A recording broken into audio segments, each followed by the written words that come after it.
after the stock, Daniel's on the door. He looks after the locks. Melissa, she's a triplet. She really knows a lot about brothers. I don't know when it happened, but it happened silently. Everywhere I went was where I didn't want to be. Metallic taste in my mouth, I might just lost at sea with no other. But now I'm working at the sports bar for a reluctant leader. Tiny kind of Caesar in this tiny part of town. Yeah, I'm working at the sports bar. I can park your little sports car. I can get you a pint of blood anytime 'cause I'm around. Hi guys. They all laughed together as one. Hello. As 2025 season has begun. How Happy are New we all? Year. Happy New Year. Oh, you sound all bunged up. Yes, I am all bunged up. I've had this cold now for about 3 weeks, which is super rubbish. fun and exciting. But James, you want to tell us about your illness over Christmas? That's more interesting. Yeah, I got that lovely norovirus over so Christmas Eve and Christmas Day was spent hunched over toilets and sinks for the majority of the day. No Christmas dinner for me. It was that's absolutely horrible. wonderful. Oh dear. Man. Yeah, but I managed to get a Christmas dinner on Boxing Day because it's basically just like 2 days of hell, and then you just sort of get over it and it leaves. Oh, It man. leaves. Yeah. Oh, I'm sorry to hear you. So you literally you couldn't participate in Christmas Day at all? No, and my family started getting it one by one as well. So bad. It was just terrible. Well, we It was were all like House texting Forest. each other, weren't we? Like in the days before, going "Merry Christmas, everyone." Was like, "Yeah, I'm ill. I'm ill." I wasn't that bad. I had a cold I picked up from a wedding, and then it sort of went, but then it's just landed on my chest. Is that a landline? Is that a Mum landline? has a landline. Mum still has a landline. Your mum has a landline. Still has a landline. That's amazing. Oh my god. Does she sit on the bottom of the stairs and speak to her family and things? No, it's like a cordless one, like thingy. But Oh yeah, of course it is. it's just still got a landline. That makes me laugh. It's Ken doing clubhouse bookings. Yeah. Oh yeah, of course, yeah. God, busy year ahead for the clubhouse. He gets booked out for late Christmas work. Yes, in January. yeah. No, everyone's like Clubhouse. straight back to Yeah. work. Let's plan all the work dues. Yeah. Oh, good. Oh, I'm sorry to hear all that. I got ill on the weekend before Christmas and had to delay my trip north because I was like, oh God, I don't want to kill my family.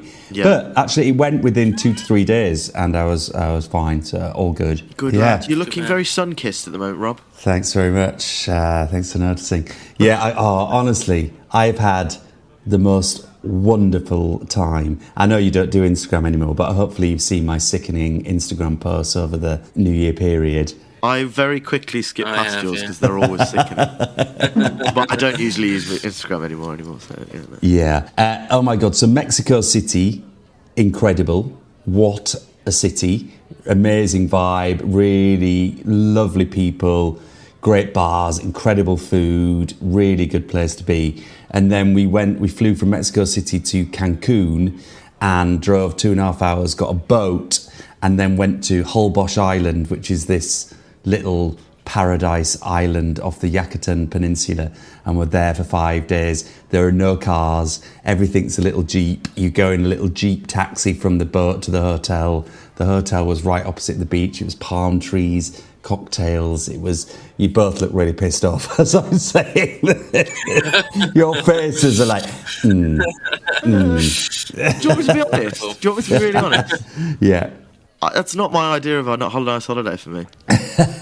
I'm genuinely not joking. Paint a picture for us, Jack. I like city breaks with little coffee shops and all that kind of stuff. Yes. If I have to get a boat anywhere to a small island, like the Maldives, I ain't going to the Maldives. I'm perfectly Yes. happy with that. But I'm very, very happy that you had a wonderful time. That sounds a bit of Rob, that. What cocktails were you having? Oh, it was really good. I mean, I'm so with you. I love a city break, but this, in relief to that, was so great. And to spend New Year's Eve having a lovely meal. Oh, do you know the actor Wanda Sykes? I do, yeah. Yes. Who's a co-host of the Oscar? Wanda was in my hotel, And she was on the pretty beach. cool. This is really amazing. cool. I didn't spot her, but one of my friends spotted her. And then we were all like, obviously doing the star spotting thing of just watching her eating her breakfast with wide eyes. Oh God, Wanda's having eggs. And she was there with her wife and her 2 children. And then on New Year's Eve, we'd done like the hotel New Year's Eve celebration dinner. Wanda was there. It turned into then a little dance floor, which is like a sand dance floor because that's cool. the sort of restaurant is just kind of on this sandy beach, on the beachfront. I got a bit giddy and drunk and started doing river dance to various songs in the dance floor. And we've got this video of me river dancing in front of Wanda Sykes with just her going, oh. Oh my God. Oh, that's all you could hear on the soundtrack of the thing. Oh God, it was like quite a mortifying moment. But she was really cool. And then on New Year's Day, we were lying on the beach next to Wanda and her family, like literally some beds next to each other, and having a chat. And she was like, "So you seem to have a great night." And I was like, yeah, sorry about the river dance. And then she ordered bottles of Moe and then made the waiter give us all a glass. So my first drink of 2025 was a glass of Moe Chandon bought by Wanda Sykes. How cool is that? Very nice. Very good. Lovely. But I gather it's been snowing there. We've had a bit of snow, yeah. Birmingham had quite a lot. Yeah. And now it's all gone. Oh. Did Brighton get any? We got none, but for some reason, even though there was no snow, Gatwick Airport still closed. So my partner T was stuck in Ireland for a day. No. They had a lot up north. Obviously, Liverpool, Manchester United was nearly called off. Yeah. Which would have been a travesty because it was a fantastic game of football. But yeah, it's still pretty cold here. I'm going back into sport this evening at time of recording, and I'm terrified. Are you? Absolutely terrified. I've put on half a stone. I've eaten and drank far too much this Christmas. Yeah. It's just going to hurt. I'm really not looking But forward that's to the it. reason to do it. I mean, good on you for doing exactly God, that. yeah, Because of the half a stone, and because you don't want to do it, because your body's hurting, you've got to get out there, and you're getting out there in the first week of Jan. That's good work. It has to be done. All I've eaten today is fruit. It's 3:15. So I'm looking after myself. Been a bit of a health kick. But I am wearing a Chicago Bears hoodie at the moment. Yeah, I noticed that. Did you watch the Red Zone? I watched a lot of Chicago Bears at the Green Bay Packers. Yeah. What a fucking game, guys. What a fucking game. The Chicago Bears haven't won at Lambeau Field since 2015. Yeah. And the Bears have been shit all season. It's been a poor year, We've hasn't been it? awful. We were 4-11 going into this game. And Santos, our rookie kicker, out of nowhere, scores a 50-yard free kick. They're not called free kicks. What are they called? Foul. He scored a 50-yard field goal to win it in the last kick of the game, the last play of the regular season, because obviously the Bears aren't going to the playoffs because of shit. And the celebrations were absolutely mental. We went absolutely skit. There's something called the Lambeau Leap at Lambeau Field, which is where it's kind of taken over a lot of celebrations across America, actually, but it originated at Lambeau Field. You score the touchdown, run and jump up to the bleachers, jump onto the bleachers with your back to the crowd and arms crossed. And you're like, yes, and we tried to do that after we scored the field goal, and there's a fantastic video of all the Packers fans just pushing all the Bears players off the bleachers. Really? They were fuming. It was brilliant. They're off to the playoffs, obviously, because the Packers are a better team than us. Yeah. Think of it as Accrington Stanley beating Man United. Well, maybe not Man United at the moment, but beating Chelsea or Man City or something. It was absolutely brilliant. So that was really good fun end to the season. Yeah. But you've been over where are you currently, Rob, speaking of NFL? So I am in Miami-Dade County, Florida. And I went out last night to watch the game. Well, game day, because of course, for context, this yesterday, Sunday, as we record this on the Monday morning for me, afternoon for you, it was round 18? Is it 18, Jack? Yes. Was it round 18? Yes. Round 18, which is the final round of the normal season. Listen to me being like the NFL that might be wrong, guru actually. now. It might be round 17. Was it round 17? Round 17 or 18. And it was the final day of the regular season before it goes into the playoff zone. 18, you're right, sorry. It was round 18 of the regular season before they go into the playoff phase of the season, which leads up, obviously, to the culmination at the Super Bowl. But there was a few things to play for, weren't there? Like, most of the playoff spots had been secured, but there was a spot in either division to feed in. So there were games in play that made it all quite good. Plus the really good teams of the year taking out Kansas City Chiefs, who were top tip, and they're top tip to go all the way to the Super Bowl. But the Detroit Lions were playing the Minnesota Vikings in a real sort of, like, they were both like 14-2, I think, or 15-2 going into it. And so to try and get that last win and get top spot in the other division was the final game of the day. It didn't turn out to be great. But I went off in search of a sports bar in Miami to try and watch a bit of the game. Here's me in Miami. Welcome to Grail's Bar in Wynwood, Miami. Yeah, it's the Dolphins versus the Jets live on Fox NFL. Yeah, I'm here in Miami, and it's the last Sunday of the regular season here, and there's still stuff to play for with the Dolphins, who have a really, really slim chance of making the playoffs as things stand. But they've got to win, and they're away at New York Jets. Interestingly, this is exactly the stadium that I was in this very weekend last year, watching New York Giants beat Philadelphia Eagles that day in the snow, if you may remember, for keen listeners. But now I'm in the warm 27-degree heat of Miami, watching the Dolphins away in the MetLife Stadium, away at New York Jets. So it's a big game. There's lots to play for. It's the final weekend this weekend. And as things stand, there's just one playoff place left in each of the divisions, the AFL and the NFL. And so there was a load of kickoffs at 1:30. There's this kickoff at 4:30, and the big game of the final weekend between two of the best teams to take the field this year. Now, the Miami Dolphins still are in with a slim but a real possible chance of making the last berth into the playoffs. They haven't had a great season, but great to... And literally as we speak, they're making a run down the left-hand side. They're 3-0 up with only 5 minutes gone of the first quarter. Obviously, that relates to about 20 minutes after kickoff. But yeah, the Dolphins are actually in with a real chance of making it now. It started the day as quite a slim one, but the Denver Broncos have got to lose to Kansas City Chiefs, and Dolphins will be in with a chance. Now, you may remember that the Kansas City Chiefs are the best team in the league by far. They've won the Super Bowl for the last 2 years, and they're in the chance of making the three-peat 3 in a row this year. So I guess that all depends whether the Kansas City Chiefs are going to rest players ahead of the playoffs or not, and see how the Denver Broncos go. If the Denver Broncos win that, I think they themselves make a spot in the playoffs. So all to play for in that game. So I'm sat in Grail's Bar, which, as I mentioned, is like in Wynwood. Wynwood's now a very cool area, lots of street art around, formerly quite a dodgy part of Miami, and to be honest, you wouldn't want to roam too far off the beaten track. It literally is the wrong side of the track, so you have to cross the railway line to get Wynwood. But it's now quite a cool, vibey place with a lot of street art and really cool bars. This is really good. Oh, who's cheering there? Yeah, that's a first down for the Dolphins. They've come out really wanting this. Made a really good start against the Jets. Just have a look now at Kansas versus the Broncos. That's coming up on screen. Yeah, that's also in the first quarter, and that's 0-2 right now.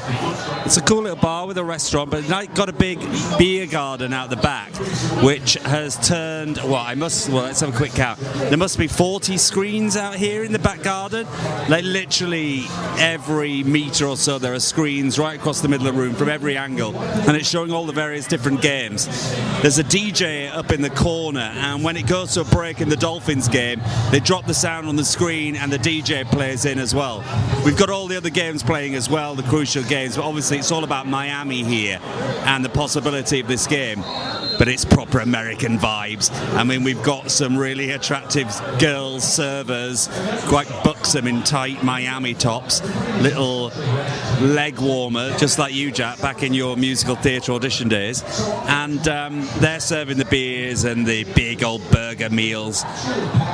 Also, I've already been given a free bottle of Bud Light by a promoter who is also equally buxom in a little skimpy Bud Light t-shirt, and gave me a free bottle opener as well. And I'm just comparing this to, what it would be like sat watching the last day of the Premier League.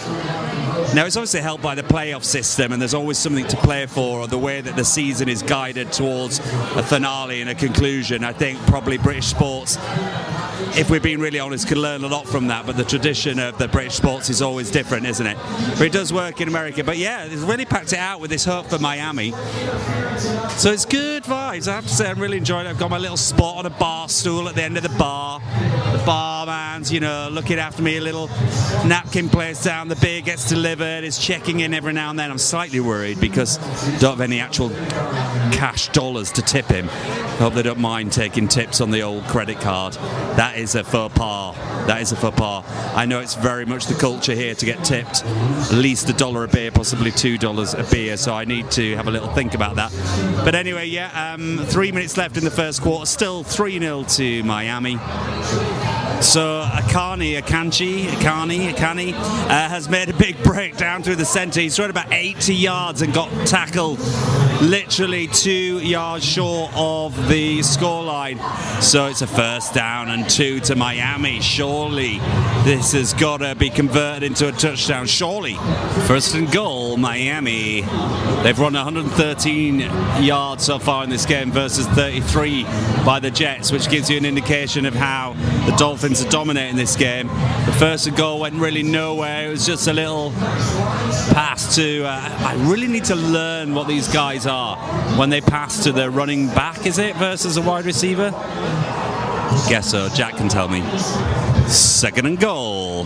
Little pass out left. Ooh, spills it, but it's incomplete and no recovery by Jets, so they'll get a third down. Third and goal. They've gone backwards. So surely they'll just take the point here, take the field goal. Okay. So all the server girls, the promo girls, some of the staff going mad by the DJ with flashing lights, bells, cowbells, with a happy birthday Trevor sign. So maybe I should pretend it's my birthday, get some vibe going on. So yeah, Miami took the extra 3 points. It's 6-0.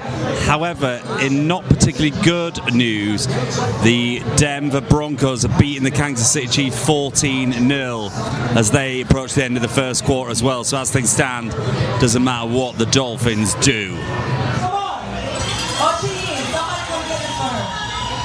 It's raffle time. There's an NFL t-shirt being given away now. And I haven't won. Thanks, man. Cheers. Ooh, I've just been given a free pink shot on the end of the bar. Oh, yeah. It's like that strawberry tequila-y stuff. Love it. 1403. Ooh, 1403. I'm 1411.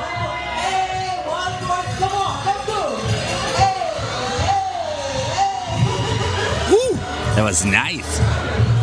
Ooh. Happy birthday, Jay. It's Jay's birthday and he's won a t-shirt. Happy birthday, Keenan. One more. 1352. Ah, damn it. No luck for me in the first round. Still time. So the Jets have just scored a touchdown and are back in it now, and they scored the extra point. So it's 7-6 to the Jets. We're in halfway through the second quarter. The bad news is that the Denver Broncos are whooping the Kansas City Chiefs. I'm assuming they've rested Mahomes or something. It's 21-0. I'm not watching that closely enough. Yeah, not looking good for the Dolphins. But needless to say, shots have been distributed to the entire bar. Must be about 300 people in here. Maybe exaggerating. Must be about 200 people in here. Everyone's got a shot. And the atmosphere is good. Anyway, I'm going to get involved and chat to you soon. Where are you watching it, Jack? I wonder what's going on with you. Well, all of that, Rob, sounds incredibly American.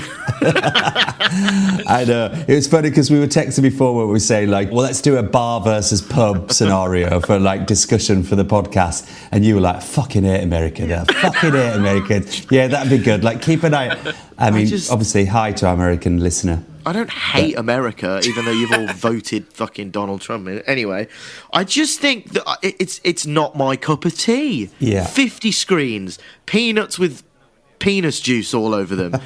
Everything horrendous. Just, hi, what can I get you? What can I get? Well, oh my, good job. No, I want a pint of warm beer, pork scratchings, one telly, and it's just like, there's something so much more traditional. Oh, look at me, I'm sounding like a Tory. It's ridiculous. It's so traditional about a pub, but bars, it's just so chintzy and over the top. A DJ. So, if we're honest, let's be frank. How many stop-starts is there in an American football match? There's a million. Oh, so much. Yeah, There's either a timeout, so let's cut to commercial. And that's why Red Zone's so good, because at least it's on all the time. But if you're watching one match, there's so many breaks. And I remember going to my first NFL game I ever went to. It was ages ago. It was at Wembley. It was the St. Louis Rams. Yeah. That's how long ago it was. Yeah. They're not even a franchise anymore. It's the LA Rams versus the Oh, I can't remember who they're playing. Anyway, I'm sitting next to my mate and going, why have they stopped? And he's like, oh, there's an ad break in America. I'm like, yeah. What? So yeah. I can't. That DJ must have been on a million times. What music was he playing? I couldn't hear. Oh, just hardcore house. Jesus Christ. Pumping up the vibes. Yeah. Yeah, great.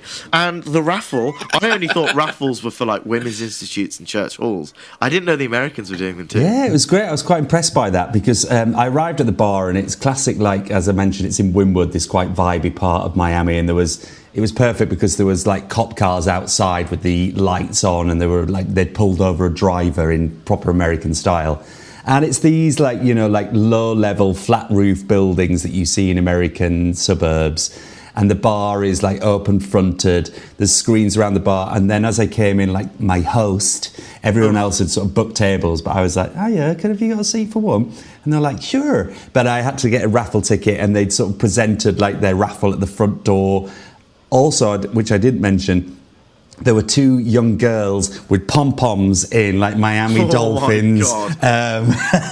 In Miami Dolphins kits with, you know, like the interview backgrounds that people have, you know, on sports TVs with all the sponsors on and everything like that. Yeah. They were stood in front of like a branded background so that you could go over and have your pictures taken, which I declined to do because... Good, very good. Your Wakefield does come in. No, I'm being glib. I like it when the Americans come over here and do it, because it's full of English people, and the English people are like, oh, isn't this is rather nice, you know, it's kind of fun, and look at this cause out. I'm being very stereotypical, but it's kind of nice because we're all in it together going, oh, this is great fun. But if you're in America doing it in America with Americans, you just go away. But you talk about tradition, and that's their tradition, right? You know, it's game day, it's Sunday, you head down, you get a burger, you get your chicken wings, whatever, you go to the bar, you know, and I did see like people interacting, like knowing the bar guy and, you know, getting a little discount. And as I mentioned in the clip, like there were people walking around with buckets of Bud Light and a free bottle opener. And girls with tits out and everything like that, yeah. Cool, that's really nice. A lot of buzzing. Just objectifying women across it in nice sports bars. That's really good, isn't it? That's their tradition, though, Jack. It's tradition. Great tradition. To objectify women. women. Brilliant, great, cool. Yeah. Okay. But this is going to really, really get your heckles up if they're not already. But I actually only had, guess how much? Not a pint, not a half pint, like a little schooner of a beer was, because I paid for this one schooner of Modelo on draft.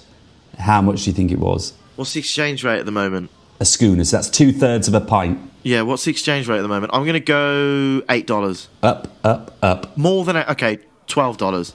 $11.50 for 2/3 of a pint. Shut the front door. So that's about £8.50. Yeah. Which is just crazy. Now, I did say, does that include tip? And he said, yeah, sure, that's 20% service charge included. But then, of course, it asked me for a tip on the display of course, after the £11 of, I think it was 15, 17.5 and 20. Not like 5, 10 or 12. Wow. But that, and so, then I felt obviously obliged, given that I was paying by card as well. I know they still love their cash dollar over here, but I added on a little bit of a tip again. I was like, fucking hell, I've just pissed 10 quid on a beer. Yeah, 10 quid on a bit, on 2/3 of a beer. In a bar. It's not like a stadium. Yeah. I mean, was it busy in there? Was it rammed? It was busy, yeah. It was, 90% full and people had made an effort. I think partly because there was something at stake for the Dolphins and people thought, come on, this could be a good day. It was a little bit half committed because I think looking on the NFL website beforehand, they had like 18% chance of doing it even if they won. And that's as it turned out. Oh, I want to ask you about that. I wasn't really paying attention to the Kansas City Chiefs game, but did they rest Mahomes or something? Because they got thrashed. Right, so this kind of takes the edge off the Bears win at the Packers. Even though the Packers did really play, I mean, Love played, Jacobs played. Obviously, if you're already in the playoffs, it's like when England play like the loser team in football and we're already through the group stage of the World Cup, and then like, I don't know, World Cup came on for 20 minutes. It's that sort of thing.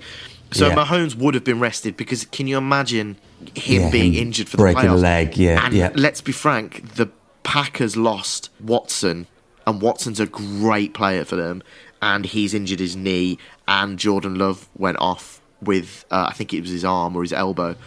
So he might be out for the playoffs. So it's always a big risk. But there's two sides to the coin, though. If you rest them, then they're sort of out of rhythm and then they have to build it back up to get back into the playoffs, even having one game on. But if you play them, there's a risk that they're going to get injured. And let's be frank, some NFL injuries are like career-ending injuries you can get. Because of all the stupid gear they wear. Well, yeah, a little bit probably. I agree. So there would have been a lot of crazy results yesterday, as highlighted by the Bears beating the Packers. But the Dolphins were never really going to make it. But who do you think's going to win it? I know who's going to win it. Well, I have to say, I think it'd be great. I mean, you probably don't get any good odds on it now, but I think the Lions have been looking really, really good. They're going to win it. I think the Lions, I think it'd be great. And it'd be nice to shake it up again. I don't know when they last won it, but obviously because everyone's been predicting that Chiefs would win it all season or pre-season and throughout, and they've obviously had a really good season. But both teams are 15-2. Yep. And it looks like, and obviously, for those who don't know, they sort of do this AFC, NFC split.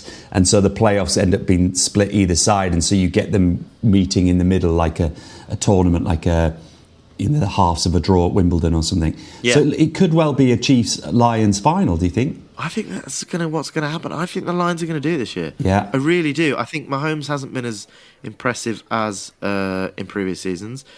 Jamal Gibbs is like the best player. I think he should win MVP this year. He's been amazing for the Lions. I think that's what's going to happen. But I want to talk about Miami. I've never been to Miami. Yeah. What's it like? Well, because I just jump in? Sorry, before you go. Yes, for me, I see it as the birdcage, which is Le Cage aux Folles, but the American with version Robin of it, Williams all dressed up in drag, sort of being fun, which is a fantastic film, and the play Le Cage aux Folles is an amazing play as well. Obviously, read that. Yeah, but that's what I see it as. Is that what it's like? Well, I'm sure there are pockets of that, and I think maybe what you've got in mind is possibly like Fort Lauderdale, which I think is kind of like the Brighton equivalent, James, really, of the sort of the gay retirement part of Miami. It's about half an hour north of Miami. It's a little bit old school gay vibe. Still got a young gay culture, but I think people go retire there to get out of the city, and maybe that's a little bit more Miami. I mean, Miami as a city, obviously, given its geographical location, has got strong Latin vibes, and you've got a lot of Puerto Ricans here, you've got a lot of South Americans, Central Americans who could end up living here, and therefore it makes it quite a good, rich melting pot. You've got extraordinary wealth. Well, yeah. Yeah, I mean, you've got like downtown city, which is sort of not especially interesting. It's quite generic, CBD of any American city. Right, okay. But then I guess what makes it interesting is you've got this whole peninsula of South Beach, North Beach, going up north, where, you've got to get a bridge over, and then it's like a thin peninsula of just opulent, sky-rise, Russian, Chinese built buildings. In fact, I went for a little drive yesterday to an area north of North Beach. God, what's it called? I can't remember. But the American I was with was telling me that we pointed out one building where you don't buy units, you buy floors. Oh, really? And there was like a Porsche sales room at the bottom and a, Land Rover and a Lamborghini sales for all the bottom. There's a lot of Russian and Chinese wealth at that part of the island. Okay. And then you get like South Beach, which is, I think, probably what most people think of Miami, which is those Art Deco buildings on the front, palm trees, the beach, pinks and lilacs and yellows and all the buildings painted, all that sort of stuff. In that 30s Art Deco stuff, which is really lovely. I mean, South Beach is a bit faded these days and needs a bit of a refresh and investment, and it's where people go for tourism because you can literally walk or drive down Ocean Drive a la Lighthouse Family and do that trip and feel like you're properly in Miami. But it's also got a big, I mean, I'm looking at now, I'm going to show you guys just to really... I'll describe it for the listener. You can see Rob's knickers. You can see over there is it's probably too bright. Got a little bit. Oh, that's better. There you go. You can see all the cruise ships out there. There's about 8 cruise ships all docked there, which will have been like on New Year's, Christmas tours and everything. And often they come into Miami for the weekend and restock and do all their things. And the tourists get a weekend in Miami. So there was a lot of that. And it's nice. It's nice. It's chatting to like my mate's friends who I'm here staying with my mate Mark, who's from London, and he lives in this. I'm on the 24th floor of a tower block overlooking the bay and everything, and it's gorgeous. But he's got some mates in the building, and a lot of them said that they came down during the pandemic from New York, where it's the same time zone as New York, cheaper than New York, warmer than New York, and in this sort of working from home culture, they were like, why am I sat in a tiny flat in Manhattan, whereas I could be with a balcony by a beach working from Miami? So that's kind of put the prices up a little bit down here. It seems to be kind of quite a global thought, really. I mean, how many inner cities have sort of been evacuated somewhat because of... I mean, we walk through central London these days and the amount of office blocks that are just empty, nobody goes in anymore. I mean, talk about the impact on every industry that the pandemic's had. I mean, you look at the acting industry. If there's nobody in the middle of London anymore, I'm not saying it's a ghost town, but certainly footfall's not as much as it was pre-pandemic levels. But yeah, interesting. I still don't want to go to Miami. Thanks for that, Rob. Is that your US prejudice? Possibly, yeah. The parts of America I would really love to go to is like New England, Massachusetts, Boston. Yeah. You want the fall up there. Yeah, I want the wooden bridges, wooden road bridges with the leaves and changing and all that kind of stuff. Yeah. And then push over to Chicago. I'd like Chicago. I think I'd really like Chicago. Yeah. Don't want to go to LA. I'm not fussed at all. Yeah. Which is useful because nobody wants me to go over there, which is really nice.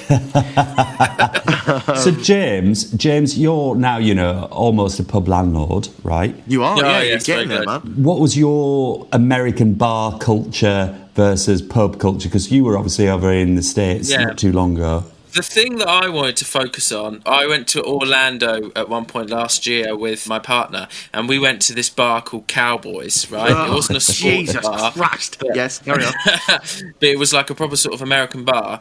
And I'm not bragging or anything because I'm not a particularly heavy drinker. I've got an all right tolerance, but I'm not a particularly heavy drinker. But we drink them under the table. Yes. Like they don't normally sell pints that often. Yeah. Some bars will. They normally sell bottles, and they're bottles of like Budweiser or Bud Light, which is a low percentage. Yeah. And they will nurse those. And I was there with T. T, my partner, was the only one having spirits. She was having vodka cokes, and she was the only one there. I got through about 5 beers in the space that everyone else was getting through one. Yeah. And it just felt like so weird. I felt like such an alcoholic. And it was midday as well. Yeah, midday, yeah. We are awful drinkers in this country. We've got a horrible tradition with drinking. Yeah. And it's weak beer as well they have over there. It is weak beer. Really weak, yeah. But what they lack in, maybe the calories from beer, they make up for in the bar snack servings, right? Ooh, God, yeah. Yeah, I mean, I'd eaten before I went and watched the game, but there was a guy in front of me sort of munching on a burger, which was like about 8 decks, with fries sort of like overflowing, served with a side of chicken wings. Jeez. It's like, almost as a dressing, it's like, Yeah. this is ridiculous, and he was sort of going through that. But you're right, we sort of like focus, eating's cheating for us, isn't it? It's like 8 pints and maybe a packet of nuts. Yeah. But like bar snacks over here is like, even in nice pubs and bars in inner cities and stuff, it's like those like chilly little cracker things, olives sometimes at nice places, but traditionally it's crisps, nuts, pork scratchings, and that's it. Yeah. The service is better. I mean, I know you pay for the service over here, but it is an industry, it is a culture, where it feels like in the UK you're sort of inconveniencing someone to ask them to do their job. I'm so sorry, and you're trying to get there right. It's like, in a minute, and it's like, well, I'm literally here trying to spend my money in the bar, and it's an inconvenience to you. Here, they're much more proactive. They spot that you're getting towards the end of your glass or the end of your bottle, and they go, "Do you want another, sir?" They're sort of coaxing you along, and it feels a little bit more service focused. Well, they get paid pittance, don't they? They get paid $2 an hour, so they only make it on... Yeah, it's really wrong. It is really wrong, and they get paid on tips. So, the job is hard enough anyway, surely, be it working in a bar. I've worked in bars when I was a kid, and it's hard. If you're getting paid pittance, then I'm like, well, I ain't doing that. Bugger off. You want me to do all of this, and then on top of it, be nice to people? Are you insane? What the hell? No, I'm joking. Their customer service is remarkable. And they are, professional. Yeah, professional. Yeah, they're brilliant. Yeah, they are professional. They're very good at it.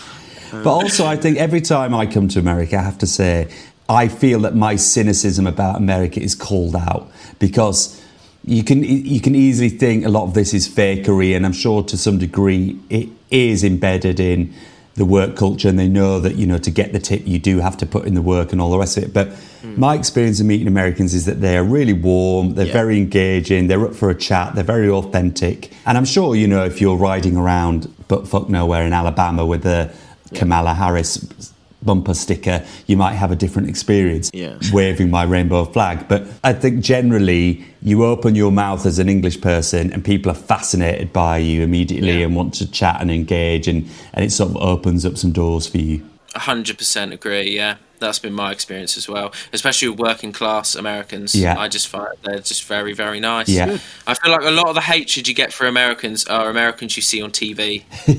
Really. Just going to put it out there, the whole country have just voted a narcissistic lunatic into power again. So... Well, yes, I get that, but actually only 51% of people voted for that. Do you know what I mean? It's a bit like saying that, we're all Brexiteers and we're not. No, but it's... but you're right. But what that also says is half the people didn't want him, and proactively didn't want him, and he tricked a load of people as well, into believing that they wanted him. So I think it's easy to condemn in the same way, Israelis are not Benjamin Netanyahu and we are not Boris Johnson. America is not necessarily Donald Trump. Do you know? Well, I think it's very easy to suggest that, but I'm sort of it's the capitalism of that country that really gets on my ire. I think that's true. The quick, and he only won it because he got a lot of money. And unfortunately, that's how the world works. And it might happen over here, talking about Elon Musk and stuff. Yeah. So who knows? It is a very transactional culture, that's for sure. I think, like everything is a trade. I give you a beer, you give me money. I give you a smile, you give me a bit more money. It is very transactional in that nature. I give you health insurance, you get nothing. Exactly. And it's just, there you go. There it is in a nutshell. I mean, every American I've worked with and I've never met an arsehole American. Or have I? I probably have worked with one. I won't name names. And, of course, but, I'm in an echo chamber of working with beautiful artists and creatives who live in New York and, that's positively European parts of New York and all kind of stuff. I think that's my New Year's resolution for this year. I want to try and stay away from getting in echo chambers. Yeah. That's a good shout, mate. Quite damaging. And I think so many people nowadays just get internalised in those, and it's not good. Yeah. So what would be the perfect, if we were going to take the best features of an English pub showing sport and an American sports bar, we were going to create the perfect love child, what would it look like? Well, one of the best times I've ever watched a Super Bowl is in a pub, actually not too far from where I am at the moment. And it's got bar-y vibes. Yeah. There's a lot of tellies. But there's a few wing-back chairs, a couple of roaring fires. Obviously, the weather over here is awful when the Super Bowl's on around February. and it was decorated, modestly in terms of its... Not too ostentatious, Jack. You don't like it to be showy. No, I don't want to be showy, guys. No, I don't want to. I'm already apologising for the bunting that we've got up, let alone the DJ and the pom-poms with the tits out in the corner. Yeah, no, but it was really good. It's called the Lord Clifton pub, actually. It's in the Jewellery Quarter in Birmingham. It's a really, really good pub. And it had loads of tellies. Yeah. Enough, American-style beer and stuff for us to ignore and have normal drinks and all that kind of stuff. Yeah. But the food... out of this world. Oh, yeah. So I think that's probably where we're going to go with it. The food in America, if you're going to watch something sporting eventy, fantastic. How many times have I watched the Albion versus Villa in the pub and begged for a hot dog or a cheeseburger? Yeah. Screw it, that'd be great. So we're saying we want to keep the traditional, steak and ale pie and chip option, and we want to keep the fish and chips, but we want to supplement with a good, proper burger, some hot dogs. Yes, barbecue food. Barbecue food and stuff. The wings, any wings and stuff on that's great. Yeah. Can I just ask, Jack, how do the pubs in the UK get the licence to stay open till 3 a.m. to watch the Super Bowl? I don't know. Do you put it on the next day? I don't work in the pub industry, so I'm not entirely sure. Oh, yeah. I guess they have to ask the council, maybe? I suppose. I guess it's just a rare thing. Why are you going to show the Super Bowl at the Dyke House, James? Are you? Maybe. You I don't know, but I'm going to research it. Yeah. You can do it. I think you can fascinating. do it. And you can serve alcohol. Maybe you have to stop. Oh, did they stop serving alcohol? No, I reckon you could get a special extended licence for big sporting events like that. Because they do it for the England games and stuff, don't they, when it's been played, the World Cups have been played in time zones that are a bit out of European time zones.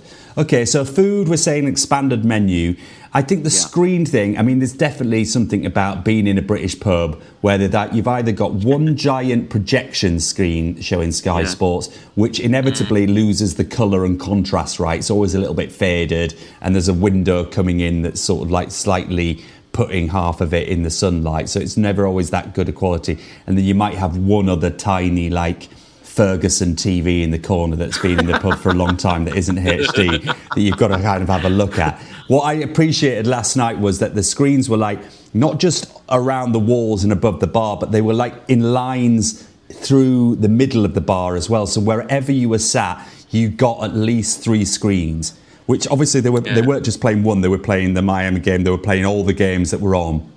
So you could always choose. It was a bit overkill, I would say. It was it was too much. But I think if you're going to go and you're going to be watching sports somewhere, you want to be able to see the screens. I get that argument, and yes, you should be able to see the screens. The problem with having too many is the people who are in the establishment, they're all looking and concentrating at different points. Yeah. So the focal point isn't all at one. When you're at a football match or you're at the theatre, you're all looking at one thing. So it's more of a shared experience. Yes, and when there's a goal or a score, you're grabbing people who are all focused on one thing. And I think it makes the atmosphere more palpable and more exciting, as opposed to watching 50. I'm saying 50 screens, it wouldn't be that many. But if the whole room is looking at 5, 6, 7, 8 different directions, if a goal goes in, the whole cheer is a bit weird, and you kind of, I don't know, it's a bit weird. Especially if there's a delay. That's a bit tough as well. But whereas you go to a pub here, I'm not saying there should be one, but if there's one massive one, and it's okay, everybody focused on that. If there's a goal, you get limbs, beer everywhere, it's all great and all that kind of stuff. I think, for me, I like less screens, but not just one, or a Ferguson one. Yeah. Okay, so what we're suggesting here in the sort of dream bar pub is one big screen that's high quality that can give a focal point, and then you've got supplementary screens going down into the depth of things so that you can still focus in. Perfect. Yes. Where are you? Because this is one of the things that prevents me from going to watch sport in pubs a lot of the time is I like the punditry, I like the build-up, I like the commentary, I like the sound, and I really struggle to get that in these venues. It's you're only really getting the imagery. Where are you on imagery versus commentary? I have to have commentary when the game's on, obviously, and I do like, say, 20 minutes before the game starting. Like an FA Cup final, I want to hear, what Shearer's got to say. Yeah, the BBC do some fantastic montages and all that kind of stuff. In fact, every television company do some brilliant ones. I do quite like it, but if that's going to override my experience, then watch it at home with some pals, Yeah. I think if you're in a pub, nobody's going to be sitting there and listening to... Well, maybe that's why I'm thinking we need to talk to Ken. one big projector Yeah. in the clubhouse, and then booths, televisions in each booth. So you can yeah. do both and both. I think Booths that's with about- speakers behind so that you actually can get like the commentary if you want. Yeah, that's a good Brilliant. idea. You have to listen to the commentary if it's a big game. Have to. Yeah. But inevitably, because you're in a pub environment, there's a lot of added noise. Also, because you're going there as a social experience, people are chatting and having their sub-conversations, etc., which is nice, and that's part of the experience. But I don't know. You see, I'm... Not sure. I did that in the Euros recently, where I was like, the big games, I just want to be at home. I invited like 5 or 6 mates round to watch it at home, but then I could shut up or I could put myself closer to the screen so I could get the build-up. If we're talking the Stage Door Athletic Dream Bar, for big games, would it not be you two on the mic providing the punditry and drinking? Like a separate For feed. everyone in there. I listened. I Yes. heard that as like you two as in Bono. I was like, what? How are you going to book Bono? Oh, you mean me and Rob? Yeah. Well, we're trialling that at your wedding in 2026. Yeah, Yes. Yeah, we're Yeah, so doing we'll the see how that supplementary goes, yeah. feed. Or maybe we need to do some sports games in prep for the wedding, actually. Let's not Yeah, try it at the sure. wedding. Yeah. Yeah. Hey, BBC New Voices have got a new initiative going. Oh, yeah. They are looking currently for sports journalists to Have commentate you, and do have all that you kind of stuff. put your name in the hat? Well, I was gonna. That's why I put it to you. Should we do this as like Yeah, a you're side like hustle? Anton Deck. You can't do it separately. Should we Could do you? it yeah. side hustle? Yeah, maybe we should audition. Well, I think the BBC should come to us, Jack. I mean, if they Yeah, want new probably. voices, they should come to us. We'll build it. They'll come, right? Yeah, If they want talent, you know. yeah. Okay, so we've got one giant screen. We've got supplementary screens with a focal point. We've got a really good menu. Is it a table service environment? Do you like a No. server coming round, or do you have to go four deep at the bar? No.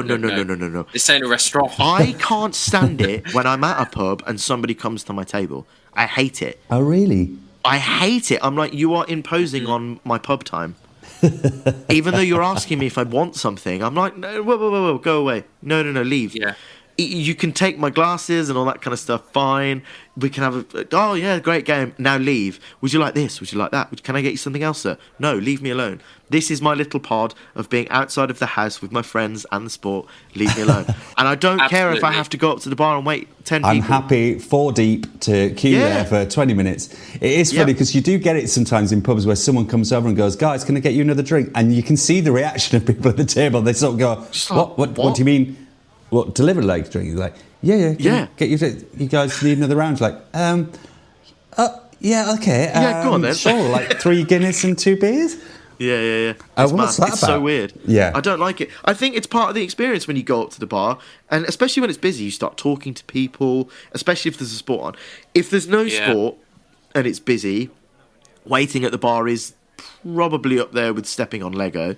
It's really shit. Yeah. But if there is a sporting event on, at least you're all together, there for a reason, aren't you? So- Yeah, I don't know. I quite like the idea of being able to get your spot, get the beers coming to you. I quite like that idea. And I certainly like the idea of a calmer bar, therefore, in the American version, where you could sit on a stool, the barman's just giving you attention. There isn't people getting in between you. The bar area is a place to be. It's a choice that you're sitting at the bar. And if you're not sat at the bar, a server's going to come to you. I like that. Oh, dear. Fuck off to America then, because we're not having it in our bar. I don't know. I get that. I do get that, but I think a nice traditional English pub is almost like an extension of your living room in a way. Yes, Like a big correct, living room. yeah. And, you're not getting table service at home, are you? No, okay. Yeah, I hear what you're saying. Yeah. Yeah. if you want a Indoor cup of or tea, go and outdoor fucking get one.